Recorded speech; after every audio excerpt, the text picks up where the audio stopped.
சிசிடிஎஸ்சியில் interview நான் interview post இருக்குது. அதில் வந்து பேப்பர் 2 யூனிட் 10 வந்து ரெனியூவபிள் எனர்ஜி சோர்ஸ். நம்ம இப்போ விண்ட் எனர்ஜியில் உள்ள எம்சிக்யூ பார்க்குறோம். So which of these are the advantages of VAWT? விஏடபிள்யூடின்னு வெர்டிக்கல் ஆக்சஸ் விண்ட் டர்பைன். அதோட அட்வான்டேஜஸ் எதுன்னு கேட்குறாங்க. Option A, no need for a massive tower structure, அதாவது பெரிய டவர் ஸ்ட்ரக்சர் இருக்குன்னு அவசியம் இல்லைன்னு சொல்கிறாங்க. B, no yaw mechanism needed, yaw mechanism தேவையில்லைன்னு சொல்கிறாங்க.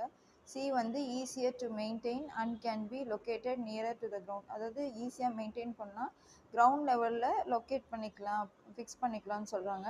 டி வந்து largest swept square area or rectangular cross section சொல்கிறாங்க. அதாவது ஸ்கொயர் ஏரியாவும் இருக்கலாம், இல்லை ரெக்டாங்குலராக கூட நம்ம எடுத்துக்கலாம் அப்படின்னு சொல்கிறாங்க. ஸோ இதில் வந்து அட்வான்டேஜஸ் வந்து பார்த்திங்கன்னா all of this, option E all of this is the correct answer.